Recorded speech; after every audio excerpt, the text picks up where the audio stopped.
The digital এডুকেটরের পক্ষ থেকে তোমাদের আরেকটি নতুন ভিডিওতে স্বাগতম। তো আমরা ভেদ চ্যাপ্টারের আরেকটা পার্ট নিয়ে তোমাদের এই ভিডিওটা তৈরি হচ্ছে। তো তোমরা অবশ্যই আগের ভিডিওগুলো দেখবে। ভেদের আরেকটা পার্ট বলতে বড় কোশ্চিন যে করেছিলাম তারই লাস্ট পার্ট এটা বলতে গেলে। এরপরে কিন্তু আর বড় কোশ্চিন নাই, এরপরে শর্ট কোশ্চিনগুলো থাকবে তোমাদের। তাহলে এই ভিডিওতে আমরা 13 নম্বর 14, 15 এই তিনটে অঙ্ক আলোচনা করব।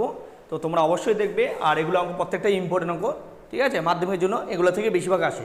তো দেখে নাও 13 নম্বর অঙ্ক কী বলছে। দেখো, চোঙের আয়তন ভূমির ব্যাসার্ধের দৈর্ঘ্যের বর্গের এবং উচ্চতার সঙ্গে যৌগিক ভেদে আছে। তাহলে চোঙের আয়তনটা কি বলছে?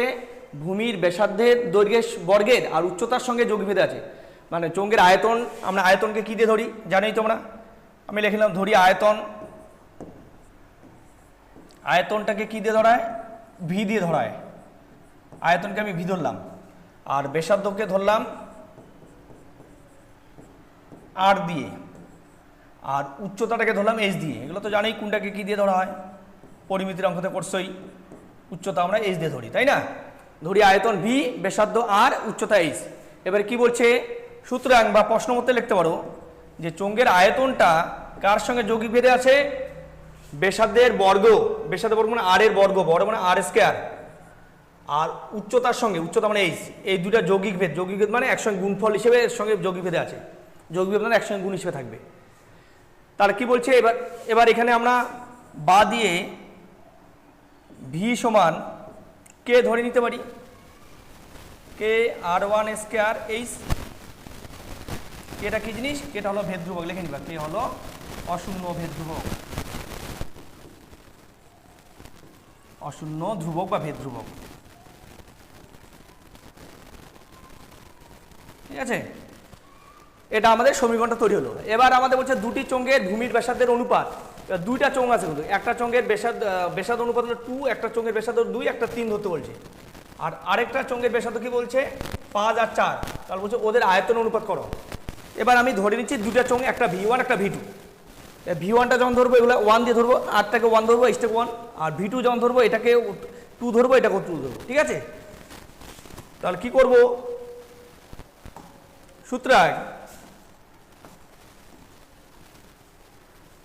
সুতরাং দিয়ে আমরা লিখতে পারি যে V1 সমান V1 = V2, যেহেতু আয়তন করতে বলছে।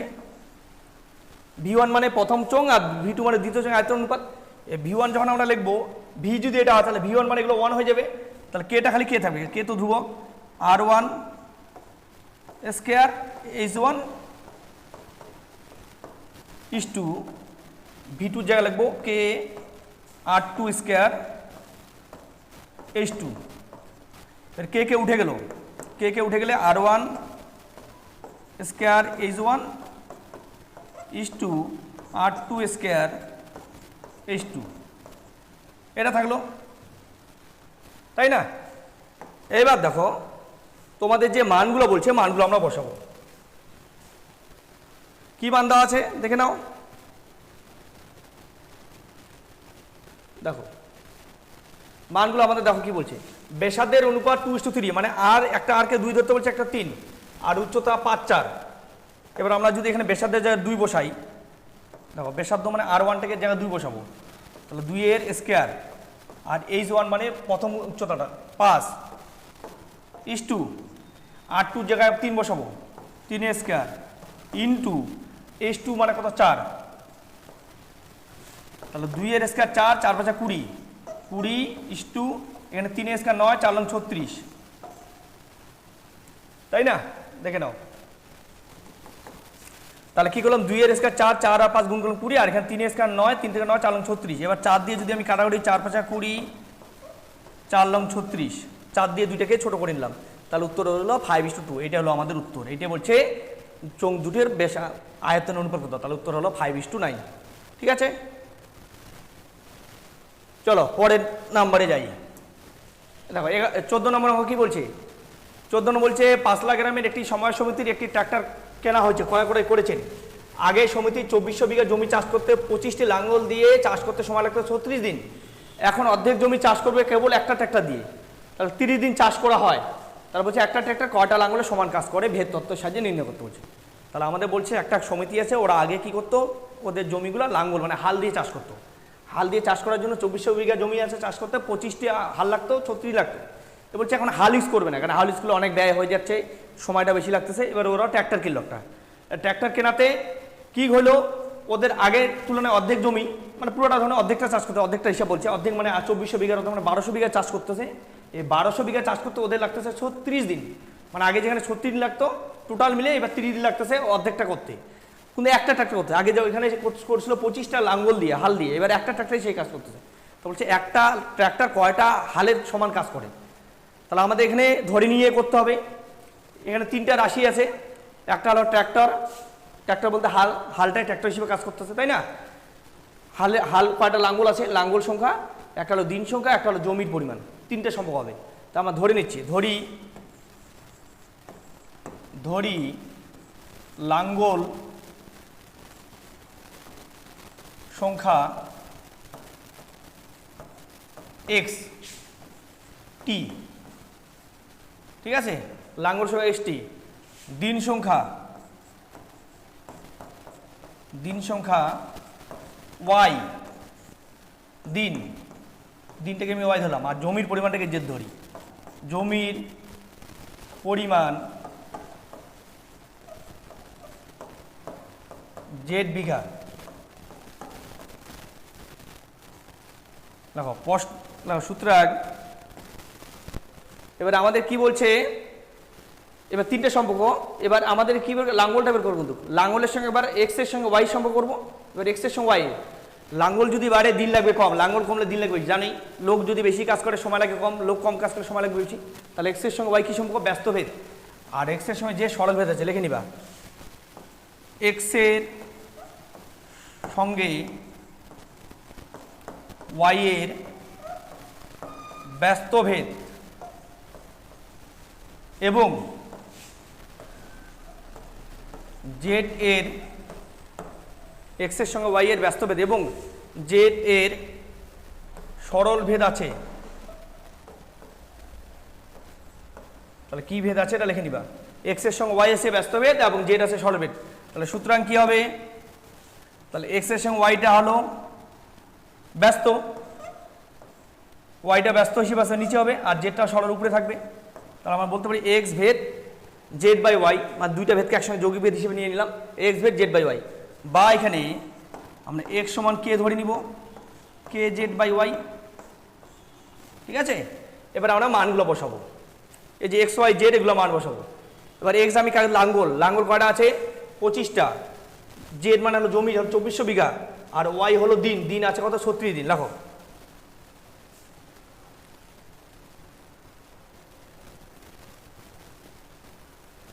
নিচে লিখে নাও, দেখো যখন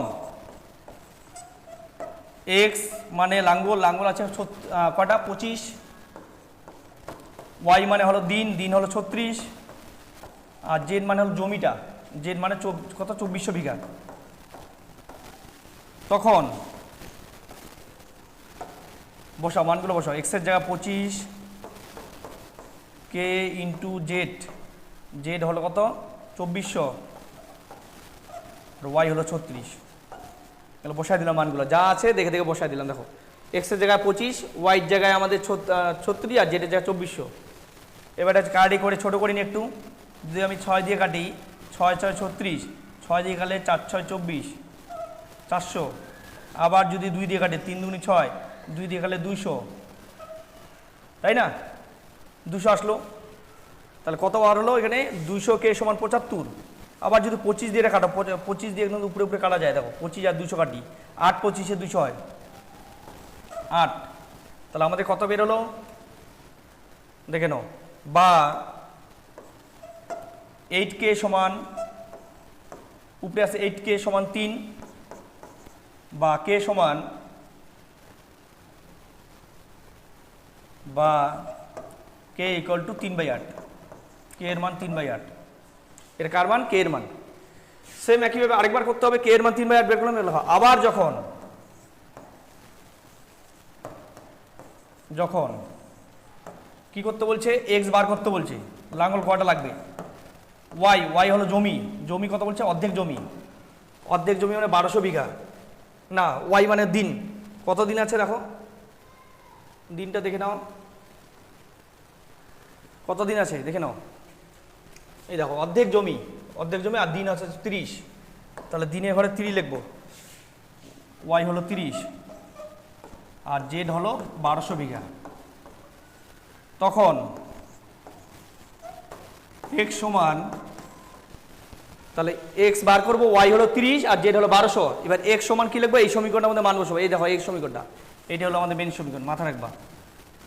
তাহলে এক্স এর জায়গায় এক্স, কে এর জায়গায় কে এর মানটা, কে এর মান কত 3/8 বের হচ্ছিল, কে এর জায়গায় 3/8 লিখবা, ইন্টু ওয়াই কি আছে ইন্টু জেড, জেড মানে 1200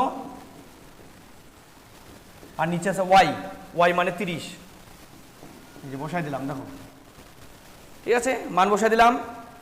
এবার এখানে কাটি করো, যা হবে তাই উত্তর। 0 0 কাটলাম, আর কি কাটবো, 3 দিয়ে 12কে কাটলাম, 3 4 12 মানে 40 হলো, 8 দিয়ে 40কে 5 8 40, ঠিক আছে। প্রথমে 0 0 কাটলাম, 3 দিয়ে 12 কাটলাম, 3 4 12 0 40, 5 8 40, তাহলে এক্স সমান কত বার হলো, এক্স সমান 12 হলো, 3 5 15, উত্তর হলো 15। এক্স মানে কাকে ধরছিলাম, এক্স মানে লাঙ্গল, তার মানে 15টা লাঙ্গলের সমান কাজ করে, তার মানে একটা ট্র্যাক্টর 15টি লাঙ্গলের সমান কাজ করে, উত্তর আমাদের 15 বের হলো, ঠিক আছে। দেখো পরের নম্বরে দেখো 15 নম্বর কি বলছে, বলছে গোলকের আয়তন তার ব্যাসার্ধের দৈর্ঘ্যের ত্রিঘাতের সঙ্গে সরলভেদে পরিবর্তিত হয়। আয়তনটা ব্যাসার্ধের সঙ্গে ত্রিঘাতের সঙ্গে সরলভেদে আছে, আর ক্ষেত্রফলটা ব্যাসার্ধের সঙ্গে বর্গের সঙ্গে সরলভেদে আছে। তাহলে আমরা এগুলোকে ধরে নিই আগে, দেখো ধরি আয়তন, আয়তনকে আমরা ভি দিয়ে প্রকাশ করি, আয়তন, ক্ষেত্রফলকে ধরা হয় এইচ দিয়ে, আর ব্যাসার্ধকে ধরা হয় আর দিয়ে, তিনটা ধরে নিবা। ধরি আয়তন ভি, ক্ষেত্রফল এইচ, ব্যাসার্ধ আর, ঠিক আছে। এবার এটা আমাদের লিখতে বলছে, আর আমাদের তিনটা ধরে নিলাম। এবার কি বলছে, প্রশ্ন মতে বলছে, প্রশ্ন মতে কি বলা আছে, যে আয়তনটা ব্যাসার্ধের ত্রিঘাতের সঙ্গে সরলভেদে আছে, আয়তনটা ব্যাসার্ধের ত্রিঘাত মানে আর কিউবের সঙ্গে সরলভেদে আছে, আর কিউবের সঙ্গে সরলভেদে আছে। আর ক্ষেত্রফলটা, ক্ষেত্রফল কার সঙ্গে সরলভেদে আছে, ক্ষেত্রফলটা দেখো লেখা আছে পৃষ্ঠের ক্ষেত্রফল তার ব্যাসার্ধের বর্গের সঙ্গে, ব্যাসার্ধের বর্গ মানে ব্যাসার্ধ আর তার বর্গের সঙ্গে সরলভেদে আছে, ঠিক আছে।